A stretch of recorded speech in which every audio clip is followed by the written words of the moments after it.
നമസ്കാരം, ഇൻസൈഡിലേക്ക് സ്വാഗതം.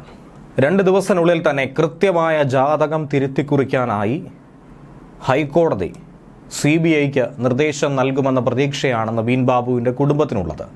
കണ്ണൂർ മുൻ ADM ആയിരുന്ന നവീൻ ബാബുവിൻ്റെ മരണവുമായി ബന്ധപ്പെട്ട കേസിൽ CBI അന്വേഷണം വേണമെന്ന കുടുംബവും നാട്ടുകാരും ഒരുപോലെ തന്നെ ആവശ്യപ്പെടുമ്പോൾ, മലയാളികൾ ഒന്നടങ്കം ആവശ്യപ്പെടുമ്പോൾ അതിനെ എതിർത്തുകൊണ്ട് സർക്കാരും CPMഉം പ്രതിരോധ കോട്ട തീർക്കുന്ന കാഴ്ചയാണ് നമുക്ക് കാണാൻ സാധിക്കുന്നത്. ഇതിൽ മഞ്ജുഷ ഹൈക്കോടതിയിൽ സമർപ്പിച്ച ഹർജിയിലുള്ള വിധി തിങ്കളാഴ്ച ദിവസം പുറത്തു വരികയാണ്. ജനുവരി 6-ാം തീയതി രാവിലെ 10:15 ജസ്റ്റിസ് കൗസർ എടപ്പകത്താണ് ഈ ഉത്തരവ് പറയുക.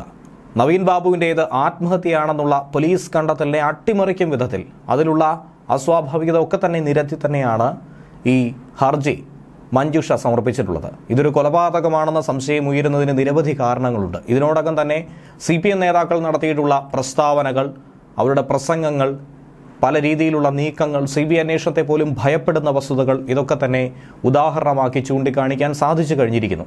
ഇതിനേറെ പറയുന്നു, പെരിയ കേസിൽ ഏറ്റവും ഒടുവിൽ സംഭവിച്ചിരിക്കുന്നത് ഏറ്റവും ഉത്തമ ഉദാഹരണമെന്ന് തന്നെയാണ് നവീൻ ബാബുവിൻ്റെ കുടുംബം വിശ്വസിക്കുന്നത്. പോലീസോ ക്രൈംബ്രാഞ്ചോ അന്വേഷിച്ചു കഴിഞ്ഞാൽ യഥാർത്ഥ പ്രതികൾ ഒരു കാലത്തും നിയമത്തിന് മുന്നിൽ എത്തുകയില്ല. അവർക്കൊക്കെ തന്നെ രക്ഷപ്പെടാനുള്ള പഴുത് കണ്ടെത്തുകയായിരിക്കും ഇവർ ചെയ്യുക. എന്തായിരുന്നാലും സംശയമുണ്ടെന്ന വാദത്തിൽ ഉറച്ചു നിൽക്കുന്നു നവീൻ ബാബുവിൻ്റെ കുടുംബം. നവീൻ ബാബു ജീവനൊടുക്കാൻ ഒരു തരത്തിലും സാധ്യതയില്ല. മൃതദേഹത്തിൽ കണ്ട രക്തക്കറ അടക്കമുള്ള കാര്യങ്ങൾ കൊലപാതകമാണെന്നുള്ള സംശയം ഇരട്ടിയായി ബലപ്പെടുത്തുകയാണ്. CPM നേതാവ് കൂടിയായിട്ടുള്ള PP ദിവ്യ പ്രതിയായ ഈ കേസിൽ ഒരു കാരണവശാലും സത്യസന്ധമായൊരു അന്വേഷണം കേരള പോലീസിന്റെ ഭാഗത്തു നിന്നും ഉണ്ടാകുമെന്ന് തങ്ങൾക്ക് പ്രതീക്ഷിക്കാൻ പോലും കഴിയുന്നില്ല. അതുകൊണ്ട് തന്നെ ഈ കേസ് അന്വേഷണം CBIക്ക് വിട്ടാൽ മാത്രമേ യഥാർത്ഥ പ്രതികൾ ശിക്ഷിക്കപ്പെടുകയുള്ളൂ. ഇതിൻ്റെ പിന്നിലുള്ള പല നിഗൂഢതകളും ഗൂഢാലോചനയും പുറത്തു വരികയുള്ളൂ. ഈ ആവശ്യം തന്നെയാണ് നവീൻ ബാബുവിൻ്റെ കുടുംബത്തിനുള്ളത്. CBI ആകട്ടെ കോടതി ആവശ്യപ്പെട്ടാൽ കേസ് അന്വേഷിക്കാൻ തയ്യാറാണെന്ന് അടക്കം പറഞ്ഞിരിക്കുന്ന സാഹചര്യത്തിൽ ഉറപ്പായും ചില പ്രമുഖരൊക്കെ തന്നെ കുടുങ്ങുമെന്ന കാര്യത്തിൽ സംശയമില്ല. CBIയുടെ ആവശ്യമില്ലെന്ന് ഉറച്ചുകൊണ്ട് സംസ്ഥാന സർക്കാർ സത്യവാങ്മൂലവും നൽകിയിരിക്കുന്നു. കേസിൽ ഹൈക്കോടതിയുടെ വിധി, നിലപാട് അത് വളരെയധികം നിർണായകം തന്നെയാണ്. അതോടൊപ്പം തന്നെ പറയേണ്ട മറ്റൊരു വിഷയം, ADM നവീൻ ബാബുവിൻ്റെ മരണത്തിലെ തെളിവുകൾ സംരക്ഷിക്കണമെന്ന് കുടുംബം നേരത്തെ ഒരു ഹർജി സമർപ്പിച്ചത് കണ്ണൂർ 1-ാം ക്ലാസ് മജിസ്ട്രേറ്റ് കോടതി തീർപ്പാക്കിയതും പുറത്തു വന്നിരുന്നു. ഈ തെളിവുകൾ കൃത്യമായി അതുപോലെ തന്നെ നിലനിർത്തിയാൽ മാത്രമേ CBI അന്വേഷണം വരുമ്പോൾ യഥാർത്ഥ പ്രതികളിലേക്ക് എത്തിച്ചേരാനായി സാധിക്കുകയുള്ളൂ. നവീൻ ബാബുവിൻ്റെ കുടുംബം പറഞ്ഞതൊക്കെ തന്നെ നിലവിൽ ചെയ്യുന്നുണ്ടെന്നാണ് കോടതിയിൽ അന്വേഷണ സംഘം സമർപ്പിച്ച റിപ്പോർട്ട് പരിഗണിച്ച് മറുപടി നൽകിയിരിക്കുന്നത്. കേസുമായി ബന്ധപ്പെട്ട തെളിവുകൾ ശേഖരിച്ചു വരികയാണെന്നാണ് പോലീസിന്റെ റിപ്പോർട്ട്. ഇത് പരിഗണിച്ചുകൊണ്ടാണ് നവീൻ ബാബുവിൻ്റെ ഭാര്യ സമർപ്പിച്ച ഹർജി കോടതി തീർപ്പാക്കിയത്. നവീൻ ബാബുവിൻ്റെ ഫോൺ രേഖകൾ ഉൾപ്പെടെ സംരക്ഷിക്കണമെന്നും മറ്റ് ഏജൻസികൾ കേസന്വേഷണം നടത്തിയാൽ അത് ആവശ്യമായി വരുമെന്ന് കുടുംബം വാദമുന്നയിച്ചു.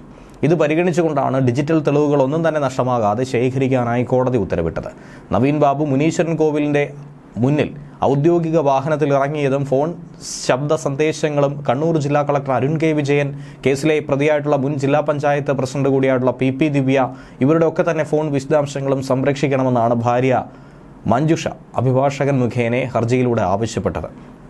നേരത്തെ പ്രത്യേക അന്വേഷണ സംഘം നവീൻ ബാബുവിൻ്റെ മരണവുമായി ബന്ധപ്പെട്ട കേസ് അന്വേഷണം നടത്തുന്നത് ശരിയായ ദിശയിലല്ല എന്ന് ആരോപിച്ചിരുന്നു. ഹൈക്കോടതിയിൽ ഇത് കൃത്യമായി തന്നെ പറഞ്ഞിരുന്നു. ഇക്കൂട്ടത്തിൽ തന്നെയാണ് CBI അന്വേഷണം കൂടി ആവശ്യപ്പെട്ടിരിക്കുന്നത്. രാഷ്ട്രീയ സ്വാധീനം ഉപയോഗിച്ചുകൊണ്ട് PP ദിവ്യ അടക്കമുള്ളവർ കേസ് അട്ടിമറിക്കാനുള്ള ശ്രമങ്ങൾ നടത്തുന്നു. അതിനുള്ള പരിശ്രമങ്ങൾ, ഗൂഢാലോചനകളൊക്കെ തന്നെ സാധ്യത വളരെ കൂടുതലാണെന്നും കുടുംബം തന്നെ ഹർജിയിലൂടെ പറഞ്ഞിരുന്നു. കഴിഞ്ഞ ദിവസം കൈക്കൂലി ആരോപണം ഉന്നയിച്ചുകൊണ്ട് നവീൻ ബാബുവിനെതിരെ പെട്രോൾ പമ്പ് വ്യവസായ സംരംഭകനായിട്ടുള്ള TV പ്രശാന്തൻ പരാതി നൽകിയിട്ടില്ല എന്ന് മുഖ്യമന്ത്രിയുടെ ഓഫീസ് തന്നെ രേഖാമൂലം അറിയിച്ചതോടെ സകല കള്ളികളും പുറത്താവുകയാണ്. ഇതിന് മുന്നിൽ കൃത്യമായ ഗൂഢാലോചനയും ചില പ്രഖ്യാപിത നയങ്ങളും താല്പര്യങ്ങളും ഉണ്ടെന്നാണ് ഇതിലൂടെ വ്യക്തമാകുന്നത്. മുഖ്യമന്ത്രിയുടെ പൊതുജന പരാതി പരിഹാര സെല്ലിൽ TV പ്രശാന്തന്റെ പരാതി കിട്ടിയിട്ടില്ല എന്നാണ് മറുപടി ലഭിച്ചിരിക്കുന്നത്. വിവരാവകാശ അപേക്ഷയ്ക്ക് നൽകിയ മറുപടിയിലൂടെയാണ് ഈ ഓഫീസിന്റെ വിശദീകരണം ഉണ്ടായിരിക്കുന്നത്.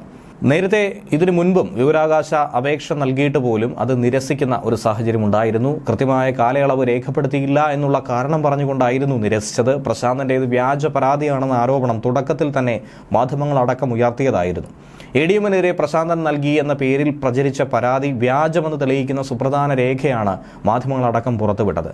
മന്ത്രി K. രാജൻ ഉൾപ്പെടെയുള്ളവർ അതിനോട് പ്രതികരിച്ചിരുന്നു. മുഖ്യമന്ത്രിയുടെ പരാതി പരിഹാര സെല്ലായി രൂപീകരിച്ച വെബ്സൈറ്റ് മുഖേന അല്ലാതെ 2 കടലാസുകൾ മാത്രമാണ് TV പ്രശാന്തൻ മാധ്യമങ്ങൾക്ക് കൊടുത്തത്.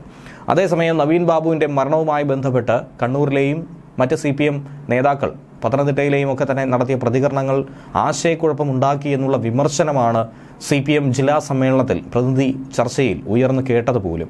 CPMനുള്ളിൽ തന്നെ വലിയ വിമർശനം ഉണ്ടാകുന്നു. ദിവ്യ CPMനെ പടുകുഴിയിലേക്ക് തള്ളിയിടുന്നു എന്ന രീതിയിലുള്ള വിമർശനങ്ങൾ ഒരു തരത്തിൽ ഉയർന്നു കേൾക്കുന്നുണ്ട്. പത്തനംതിട്ടയിലെ നേതാക്കൾ നവീൻ ബാബുവിൻ്റെ കുടുംബത്തോടൊപ്പമാണ് പാർട്ടിയെന്ന് ആവർത്തിച്ചു കൊണ്ടിരുന്നപ്പോൾ കണ്ണൂർ നേതാക്കളാകട്ടെ പ്രതിസ്ഥാനത്തുള്ള PP ദിവ്യയെ സംരക്ഷിക്കുന്നു. ഈ തരത്തിലുള്ള നീക്കം പാർട്ടിക്ക് അതുപോലെ തന്നെ അണികൾക്കിടയിലും ജനങ്ങൾക്കിടയിലും ആശയക്കുഴപ്പമുണ്ടാക്കി, അവമതിപ്പുണ്ടാക്കി. ചില നേതാക്കളാകട്ടെ വിവാദ പ്രസ്താവനകളുമായി രംഗത്ത് വന്നത് എരുതിയിൽ എണ്ണ ഒഴിക്കുന്നതിന് സമാനമായി. നവീൻ ബാബു വിഷയത്തിൽ പത്തനംതിട്ട കണ്ണൂർ നേതൃത്വങ്ങളെ ഒരുമിച്ച് കൊണ്ടുപോകാൻ എന്തുകൊണ്ട് സംസ്ഥാന നേതൃത്വത്തിന് കഴിഞ്ഞില്ല? ഇതായിരുന്നു പ്രധാനപ്പെട്ട കുറ്റപ്പെടുത്തൽ. ന്യൂസ് ഡെസ്ക് മലയാളി വാർത്ത ഇൻസൈഡ്.